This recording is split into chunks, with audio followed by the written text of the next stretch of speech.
How to share Instagram account with another user. Hello everyone, welcome back to our channel. So let's dive right in without wasting any time. Also make sure to watch this video till the end.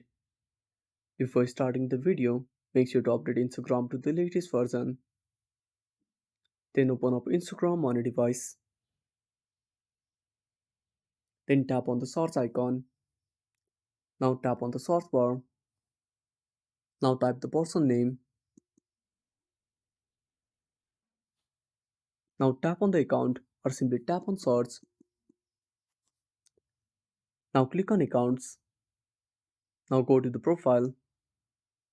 Now tap on three dots at the top right corner. Now tap on share this profile.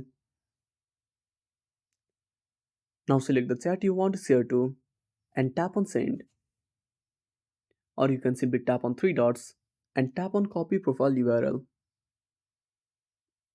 Now simply go back, open up a chat, go to the message, tap on message and paste the link here.